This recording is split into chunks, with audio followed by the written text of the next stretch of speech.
Welcome to the Real Board Loft. I'm Trip Forman. Today we have Garrett Porter with us, and we're talking about the Christenson Myconaut. First off, Garrett, we want to thank you and all the guys and girls that you work with keeping our beaches safe. Chickamaucomico Banks Water Rescue. This crew is on the beach every day. Blazing hot days, rainy days, stormy days, rip currents, everything, pulling people out of the ocean when they need to, and a huge service to our community. So thank you so much for everything that you guys do. Absolutely. Christenson Myconauts. So in a conversation with Chris Christenson about this board, he dropped a great one-liner on this thing. He's like, yeah, man, the Myconaut is like the dark horse. Like, nobody knows about it in his line, you know, because his twin fin fish cast such a shadow that it's all anybody can think about is like fish, fish, fish.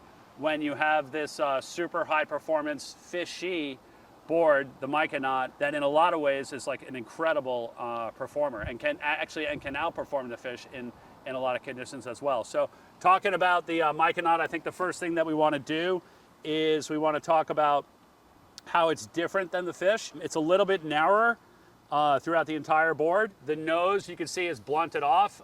Chris calls this a trash can nose, but it's actually the same or very similar to the nose that's on a Huntsman, the single fin. So you can see a lot of the Huntsman carrying through into the nose.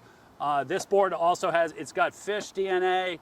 It's got a lot of the Nautilus shaped into it, a lot of the Surfer Rosa shaped into it. But a blunter nose, a little bit more parallel outline, so by going narrower throughout, it brings the curve a little bit straighter through the board, a little bit narrower tail, and then through the fins, the fish has a twin fin where this has a quad fin setup with these are like the Mayhem split keels, the FCS split keels. So I think we want to start off with Garrett. What are your dimensions? What's your height and your weight? I'm 5'11", 175 to 170 depending on the day. And this board is 5'7", 19 3/4, 2 7/16. And how did the sizing on this thing work out for you?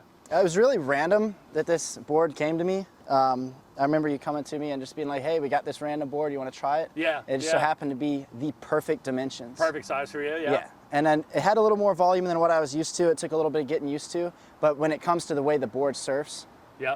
and paddles, right, it ended up needing that little bit more volume. Okay. Especially in the smaller conditions like here, because I didn't get to take any good trips with it, but I did get to score some good days at Lighthouse with it when it was really lined up and a little bit overhead. Yeah, I remember Cody Craig had originally gotten this board, and he was, at the time, was north of 200, and he got it and was like, no way, this thing isn't big. After he surfed it a few times, he's like, this thing isn't big enough for me, and then it ended back in the quiver at the shop, and then you were looking for a fish, and then you got on this thing and like immediately fell in love with it. Talk about the range of waves that you surf this board. I surfed it from ankle high, sloppy, 5-second interval wind swell, all the way up to 4, 6 with 8-foot occasional faces. Right. With some juice. Good, perfect glassy conditions, all the way to choppy conditions, even at that size. And it struggles a little bit just because of how blunt the nose is in the choppier stuff. Yep. But if you're used to surfing choppier stuff, it won't be an issue at all. Okay. It's just, it likes a more lined up, cleaner wave, but you can make it work in everything. Let's talk about like speed generation and like length of ride, because I saw some of your like cam rewind clips where you, like from the Lighthouse cam, where you like basically start the wave out of the cam, go across the entire cam and go out of the frame, like just continuing to go. Like, you might have been picked up on like the Frisco Pier cam on the other side of the island. What is it that makes the board like go that fast and make those type of sections? I think what really contributes to it is the fact that it does have a little bit of a wider nose than like a performance shortboard would have, obviously because it's a fish, but it has this really straight rail line, and when you engage that rail line combined with the quad, it's just like a rocket.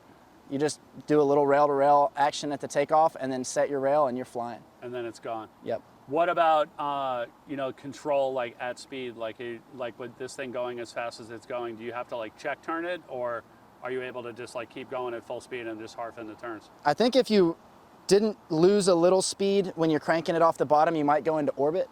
Right. But when it comes to going out and doing a rail turn at the end of a section, there's no speed that I found that it doesn't hold. Like, it almost threw me off because it held more than what I anticipated or was ready for. Yep. And I was blown away. It's just fast as you want to take it into a section, it'll hold. I've always found the way that Chris does his rails, like you can see a lot of similarities like in this forward rail right here, the bottom rail, and having it like the way that he brings it up a little bit, and this would be like on this thing, literally all the way through like a Surfer Rosa or a Nautilus or a Sea Bucket or a Huntsman or anything. That combined with like the blanks that he chooses and the stringers and the glass schedule, like these boards like have a lot of momentum. Like they have a momentum-based surfing that like you're building speed like throughout the wave, and they also like seem to handle chop really well. Like they don't lose their momentum like when you hit bumps. Did you sense that as well like on this thing? Some of the sections at Lighthouse are like really compact, Yep. and I feel like if you have an elongated section, it's a little better because that transition from rail to rail, because it is so straight through here, you need a little bit of time to sit on that flat section before you transition around. Yep. Onto the heel side rail. For me, I'm goofy footed. I feel like you do bog a little bit in weaker conditions when you're doing that transition if you have a compact section of the wave where you're trying to do it real tight. But if you have a super lined up wave, you don't have any issues. Yeah, it carries speed good. Absolutely. Awesome. And then, as far as like accessibility of this board, and you've worked with us like in the loft and like recommending, boards for people, like where in the ability range can like somebody start surfing a Myconaut? I would say somewhere between beginner and intermediate. If you went a little bigger on your volume and dimensions, you could have a good time on it, especially if you're somewhere with a juicy wave, like a point break or something. Just because it is so reliable when it comes to, I want to set this line, I want to know my board can hold, but you want a little more beef, or you want something that's that one board all around condition type deal. Beginner, somewhere between beginner and intermediate for that, and then all the way up to pro, depending on what your approach is to surfing. Okay. What's this board behind me over here? That's your Myconaut. All right, let's talk about my Myconaut. So this is my Myconaut. This is more senior adult size Myconaut. This is a 5'11". This is just a stock 5'11", 21 and a quarter, 2 5/8. Same quad fit setup, basically same fins. These are the Mayhem split keels. And this board, I surfed at home, like at the Lighthouse, like where Garrett was surfing his. Peak shifting around, like lots of crowds. Like I can't say that I found the sweet spot. Like I would find like individual like nuggets of magic, but I didn't find like a more than one good wave on it, like here and there. Like I'd find like one good wave a session, but I couldn't like link together like a whole session. But that's also because I ride boards way bigger than you. I took it as my shorter board or short S board to Pavonis. We did a strike to Pavonis like July 4th weekend. Nice. And I took this, I took a 610 Christenson Wolverine, and I took a 7.0 Ryan Sekel Sabre. And this board I brought for the end section of the wave, like what they call the wall. And that's like where the wave is like the most perfect, the most refined. It's sort of like the Cove in, for those of you that surf Rincon in California, it's like the Cove at Rincon. Like where the wave is not the biggest, but it's like the most perfect. And I surfed this thing at the wall in Pavonis and was completely blown away. Like one of the guys that I surf a lot with here, Rob Giroux, is like, just bring the shortest board. He just kept saying, bring the shortest board that you can catch a wave on, and once you're on the wave, you'll have the most fun in Pavonis because it's like the world's most rippable wave. And I had an absolute blast on this thing. It literally just felt like a tiny skateboard on the wave, and ultra fast, like super positive, making sections that I couldn't make on a normal shortboard or like any other board that I was in the quiver. And but just super fun to get down like sub 6 foot again and have the performance and the speed and like the compactness of a board like that. And the takeoffs on those waves are anywhere from like chest to a couple feet overhead.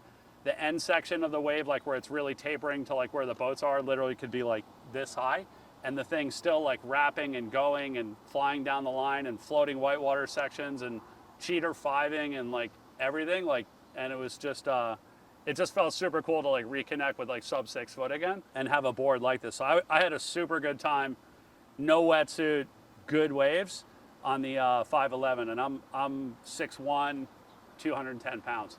So that gives like, between Garrett, age and weight, and 5'7", and me, age and weight, I'm 27 years old, so I'm a year older than Garrett. On the 5'11", that kind of gives you a range of use of the board and also accessibility, but super fun. If I went back to Pavonis tomorrow, I would definitely bring this thing for that end section of the wave. A couple times I got towed up to the top of the point. There's like a reverse current there.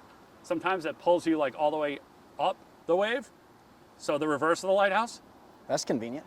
It's convenient until you don't want to be there because the wave gets bigger the further you go up. And so then like in the sets, and also you get towed further outside. So you're like almost like on the break outside and in a bigger zone. At that point, like I would get kind of like lost out there on the tinier board. I wish like I had my 610 Wolverine. I did catch some sets out there. Once you're on the wave, it handles totally fine. But like the lack of paddling and stuff, you felt a little bit lost and a little bit vulnerable on that short of a board. But it, like once you're on the wave, it was totally fine. But that inside, like more compact section, like more defined takeoff area, the thing was just absolutely stellar, man. I was really, really stoked with it. So that's the 511 for more senior surfers. So the Christenson Myconaut, if any of you have any questions on the Christenson Myconaut or would like to place an order for one, either stock or custom, you can always reach us at the shop, 252-987-6000, or look us up online, realwatersports.com/surfing. Thanks for tuning in.